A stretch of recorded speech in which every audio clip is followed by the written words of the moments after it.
산림청 입장은 임도 밀도가 외국에 비해서 부족하기 때문에 더 많이 늘려야 된다라는 게 이제 산림청 입장이죠. 예, 맞습니다. 자, 그러면은 외국과 비교할 때는 그 기준이 같은 기준으로 적용하는 게 맞겠죠? 예, 뭐 맞습니다. 예, 맞습니다. 아, 뭐가 아니라 당연한 게 맞죠. 예, 맞습니다. 그 청장님, 그런데 제가 임도 기준에 대해서 외국과 우리나라를 다른 기준으로 적용하고 있다는 그런 말들이 있어서 제가 확인을 한번 해봤습니다. 예. 그 환경부에서 이제 국립환경공단의 자료를 보니까 이제 우리나라는 아까 말씀드린 그 산림 자원의 조성 및 관리하는 법률 2조에 규정된 그 임도에 관한 면적만 밀도만 이제 그 카운트하고 있죠. 예. 근데 오스트리아는 어떻게 되냐니까 사유도로, 마을도로, 공공도로 다 해가지고 이제 임도 밀도를 산정하고 있어. 알고 계십니까? 예, 알고 있습니다. 자, 그렇다면은 오스트리아는 그래가지고 40인가 50이고 우리나라는 4.3이기 때문에 아주 적다. 이렇게 비교하는 것은 말이 안 되지 않습니까? 네, 그 말씀드리면 그거는 논란이 굉장히 많네서 저희들이 검토를 굉장히 많이 한 사항입니다. 근데 임도라는 거는 아까도 제가 말씀드린 것처럼 멈칫하다 말한 게 뭐냐면 임산물을 수송이나 관리하는 데 활용할 수 있는 도로를 기준으로 해서 해야 되는데 우리나라의 임도 밀도가 높다라고 얘기하시는 분들은 북도, 지방도 이런 것들을 다 포함시킨 산속에 난 우리나라 산림국가이기 때문에 포함된 그 면적을 네, 청장님 말씀 중에 뭐 죄송한데 시간 부족으로 뭐 미안합니다. 말 끊어서.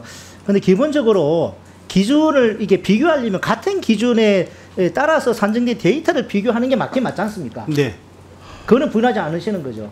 근데 제가 산림청에 해외 임도 밀도 관련해서 다른 국가와 그러면은 그 나라의 제도가 어떤 기준에 의해서 임도 밀도를 산정하는지 문서를 주고받은 게 이제 물어보니까 해당 내용 없다고 답변이 왔습니다. 좀 이게 정말 이해가 안 되고요.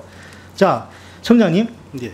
임도 관련해서 진짜 많은 논란이 있는 것 같아요. 그래도 지난번에 제가 예결위 때 관련해서 청년에게 질의를 하지 않았습니까? 예, 기억납니다. 이 찬반 논리 분문안 같은데 이 소모적인 논란을 종지부를 짓기 위해서는 시시비비를 가려야 되지 않겠냐 동의하셨죠? 예, 동의합니다. 이번에도 보니까 동해안 산불 관련해 가지고는 인도나 이런 기준을 다 이제 인근 도로까지 다 포함했을 때는 그 효과가 별로 없다라는 그런 논문이 있는 반면에 산림청에서 이번에 제출한 자료에 밀양 산불의 경우에 임도가 뭐 산불 진화에 도움이 됐다 그런 또 그 말씀이 있는 거죠. 예. 자, 그렇다면은 그 차제에 청장님께서 동의한 것처럼 찬반 양론 관련 전문가들 불러 가지고 저기 그 공청회를 한번 할 필요가 있지 않을 수 있습니다. 이게 청장 동의를 하셨죠, 그죠? 예, 저도 필요하다고. 입장 그대로시죠? 예. 그 산불 특위 차원에서 위원장이 한번 이 부분까지 정말 소모적인 논란이 있는 것 같습니다. 만일에 산림청 주장이 맞다 그러면은 과감하게 더 힘을 실어줘야 되는 것이고 그게 아니라 그러면은 예산 축소해야 되는 것이거든요. 이 부분에 대해서 좀 진지하게 검토를 좀 부탁드립니다. 예, 청장님. 그 산림 마피아, 이런 산림청 이권 카르텔 이런 언론 보도가 있는 거 알고 계십니까? 예, 알고 있습니다. 자, 그 정부가 기재부 차관님, 정부가 발주하는 공사 민간이 자유롭게 참여해서 공정한 경쟁을 통해서 수행하는 것이 원칙이죠. 예, 국가계약법상의 수의 계약이 아니라 그죠? 예, 공개 경쟁 입찰입니다. 자, 그런데 산림청 같은 경우에 보면은 2008년도에 이 산림사업 실행체계 개선 방안 대책에 따라 가지고 수의계약 축소하겠다. 경쟁계약을 그래서 뭐 2015년도가 그때는 뭐 25% 올리겠다 발표했습니다. 근데 그게 잘 안 되다 보니까 2011년도에 국민권익위원회가 제도 개선을 권고를 했어요. 수의계약이 너무 높다. 거기 11년 전입니다. 알고 계시죠, 청장님? 예, 알고 있습니다. 그런데 이번 5월 달에 감사원 감사 보고서가 발표가 됐습니다. 이 산림청 수의계약 문제가 조금 더 개선이 되지 않고 있다는 거예요. 90%가 넘습니다. 알고 계시죠? 예, 알고 있습니다. 자, 수의계약 문제만이 아니라 산림청 산하 공공기관 특수법인의 카르텔도 저는 문제라고 생각합니다. 지난 2012년부터 매년 산림청 산하의 특수법인이 세워졌습니다. 특히 그 치산기술협회장의 경우에는 1대 회장을 제외한 2대부터 지금 현재까지 전직 산림청장과 산림청 차장이 번갈아 회장을 맡아오고 있습니다. 알고 계시죠? 예, 알고 있습니다. 저도 공직생활 해봤습니다, 청장님.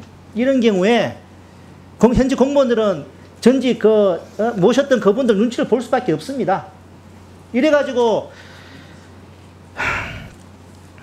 청장님. 눈치를 보려 이쪽 시간 주십시오.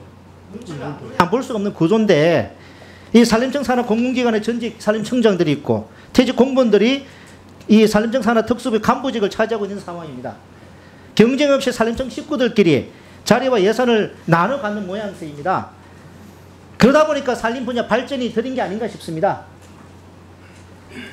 산불이 크게 날 때마다 산림청이 비난받거나 문책받거나 심할서 쓰는 경우는 없는 것 같은데 도대체 이 산불에 대한 책임은 누가 지고 있는 것인지 저는 참 궁금합니다. 청장님. 네. 이렇게 정권 관료 협회 간의 유착이 고착되면 정책의 공공성이 훼손되고 그 기관에 대한 신뢰도 생길 수가 없는 거 아니겠습니까? 그 피해는 고스란히 국민들에게 돌아갈 수밖에 없는 것입니다. 동의하시죠? 예, 뭐 지적하신 내용은 자, 그러면은 이 산림 카르텔 산피아 지적에 대해서 이 개선하기 위한 산림청 구체적 계획을 이런 시일 내에 저희 의식으로서 보고해 주시기 바랍니다. 예, 알겠습니다.